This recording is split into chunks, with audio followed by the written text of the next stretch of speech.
Jacob. How old are you, Jacob? 11. Okay. Sit down. What do you want to be when you grow up?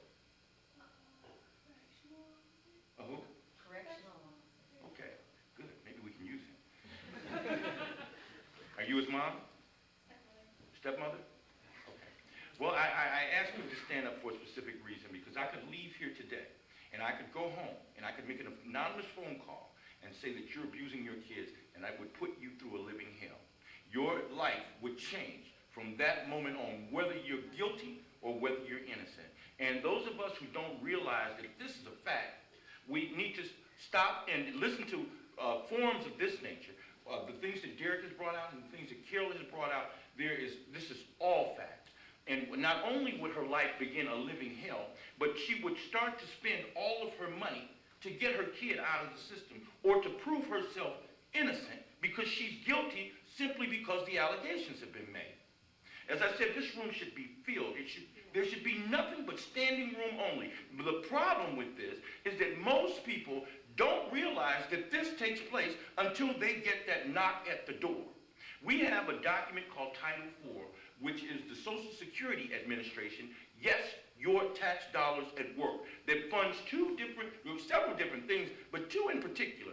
One, it funds child support collection, which is why House bills like 4564 that we have been trying to get passed here in the state of Michigan for almost 2 years, and we've changed the number, we've changed the wording, and we can never have it moved past committee. We always end up just 1 or 2 votes short of having bills that would make parenting equal on both sides for fit and willing parents. And the courts, the state, the nation says that what they're doing is, quote unquote, in the best interest of the child. Well, it's in the best interest of the child to remove the child from one parent and charge that parent that you removed them from.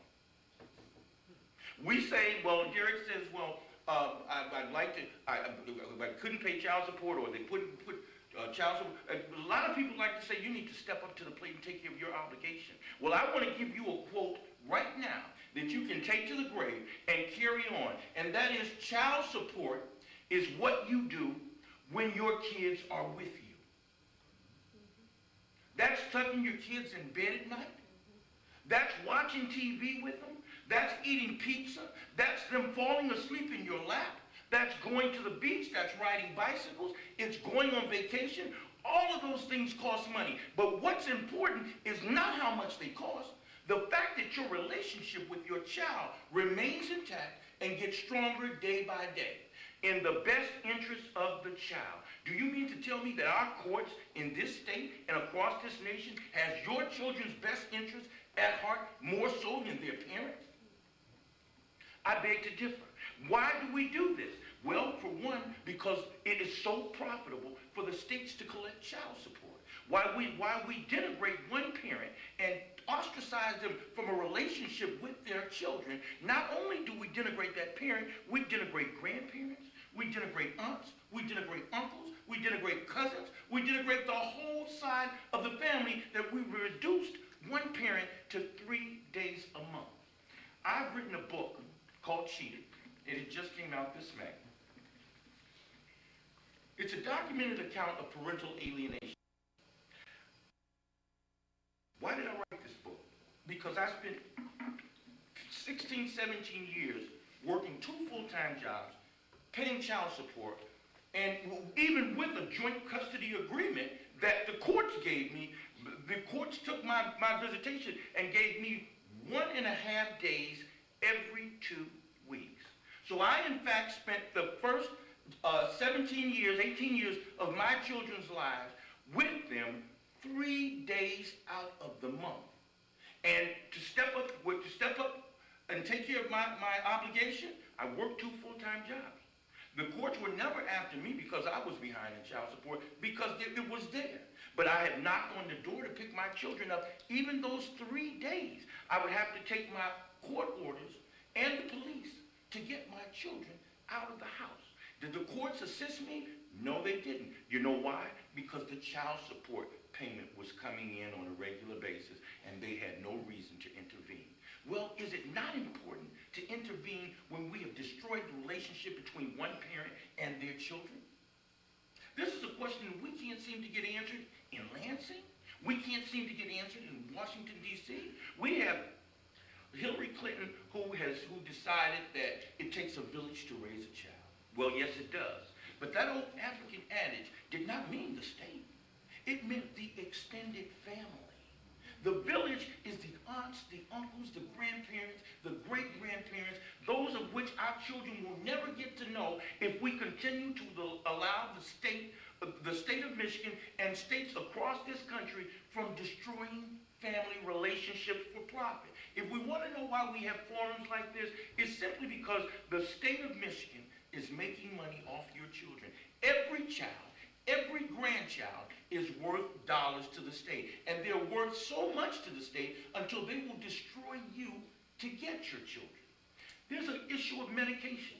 Once a child goes into foster care, the very first thing, once they terminate parental rights, first of all, I thought that the state was here to work with children who were orphans. But it is, in fact, a fact that the state of Michigan terminates parental rights at a rate higher than any other state in the nation.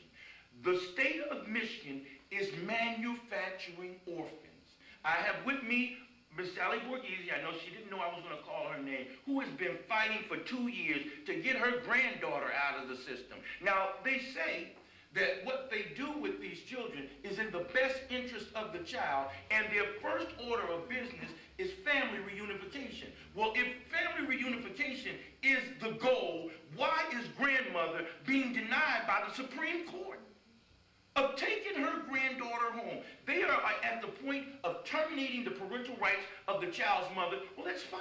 Grandmother is here. She's ready, willing, and able. The caseworkers have said in some cases she's too old, or because she helped a 4-year-old in the bathroom, she's overprotective. And these caseworkers have no families of their own, their kids out of college, making decisions that's destroying families for profit for the state of Michigan and states across this country. I mentioned medication because one of the first things they do when your child goes into foster care, and even in school, your kid can, normal childhood behavior. That's what it was called when we were children. The terrible twos, now there's a pill to stop that. You all know what the terrible twos are. We went through it. Your mother went through it. Your grandparents went through it. And the village has told the children that your children will have a stage in their lives where they'll be restless, they'll be here and there. You have to deal with it because this is the terrible twos. But the American Psychiatric Administration has designed a pill.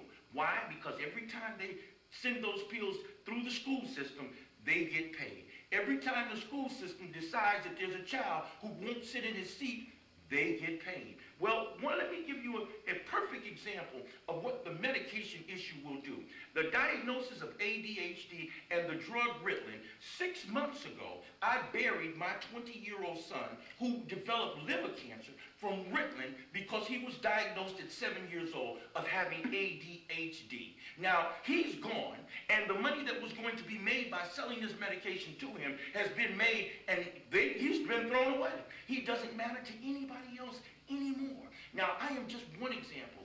Your children are next. As I said, a knock on the door will change your entire life. Most people don't think it could happen to them. And that's why rooms like this are packed. And until you get that knock on the door, and then you start to see that, wow, maybe Mary Sue, who told me a couple months ago that she was dealing with Child Protective Services, maybe she had a point when she said she didn't do anything wrong.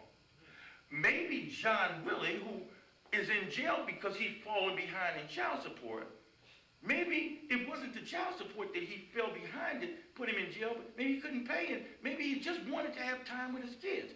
Well, it's not profitable to the state for shared parenting bills to be passed. If we have a joint custody bill passed, and custody is divided amongst parents 50-50, well, let me put this out of the way to begin with. The first argument about 50-50 custody is we're disrupting the kid's life.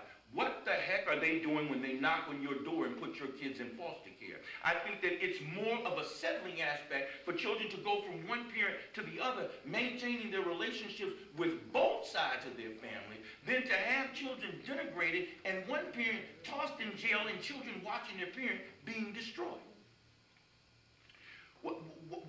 Where are we going with this? The best interest of the child. House Bill 4564, regardless of what committee it goes to, will never be passed. It has gone from the Child and Family Services Committee to the Judiciary Committee. This is a prediction, and it's on tape now. And I can say this with full confidence, it will never be passed. We'll have a vote of 6-4 or 5-4 or 7-8. It will be very close, but it will never be passed. Because if it's passed, and the presumption in the courts, and we have the judges, who the friend of the courts are employees of the judge, and these guys are contracted under Title IV to bring money in, collecting child support. So the courts don't want, and the attorney associations don't want joint custody bills passed because, as they say, it takes the discretion from the bench. Well, how much discretion does it take for a judge to realize that what's in the best interest of the child is a balanced diet of a mother and a father? There is no discretion there. That is, in fact, a no-brainer. But our judges want to make a determination, and the determination that they make is generally biased based on the fact that the courts stand to make money every time a child is, a parent is considered non-custodial. There is no such thing. We have a God-given right to parent our children according to our own cultures, according to our own ethnicities, without the interference of the government or the courts. And until our constitutional rights are recognized, these things will continue to take place. I am CEO of an organization called Children Need Both Parents Incorporated. We started in 1993 in Chicago. We've been here in Grand Rapids for about 4 years. We initiated a rally at the Lincoln Memorial on August 18th of this year, which was Family Preservation Day. We are now making arrangements. We brought 30 or 40 organizations from across the country to the Lincoln Memorial because we have a piece of legislation called the Family Preservation and Reconciliation Act, and it's available on our rally website, on my website, and we'll make those available to you. But it's legislation. We also have one of the congressmen out of the state of Illinois who's doing a position paper on it. It's legislation that protects the parent-child relationship. The same way the Civil Rights Act protected the African Americans in 1965. The parent-child relationship is a primary relationship. It's a God-given relationship, and it should not be destroyed for any reason. If there's a problem in the house, the state has an obligation to help the family and not destroy it. Our methods today are destructive. It does not help any family. As Derek pointed out, $10,000 a year is what every child is worth in foster care. And I'm appalled. I had a father call me this morning, and he has an 18-month-old child. This 18-month-old child, the caseworker told him that because the child is 18 months old, she has not bonded with him, so it's going to be easier to adopt the child out. How wrong is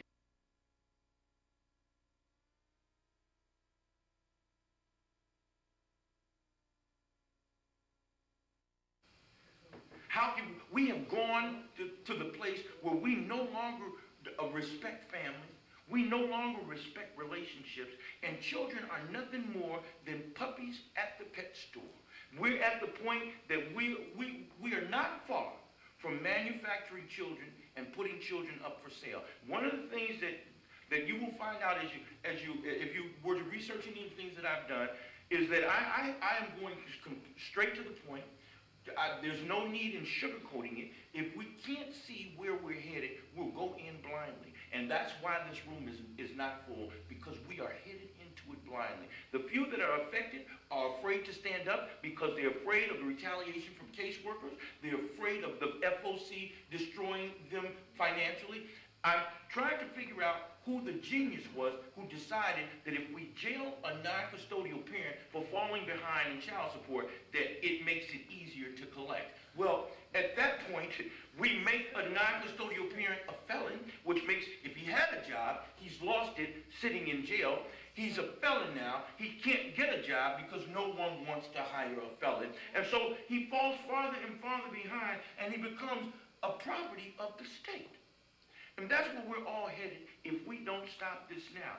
One of the things that I always point out is that the population of families destroyed, of fathers and non-custodial mothers that have been destroyed and their relationship, and the extended family that has been destroyed, the population is so large, we could elect anyone that we want, from the President of the United States all the way down to the local dog catcher. But until we understand that the power is in the hands of the people that we are begging in Lansing to pass House Bill 4564, we put there. We hired you, we will fire you. My name again is Reverend Ronald Smith. I'm from Children Need Both Parents. Thank you very much for having me this evening.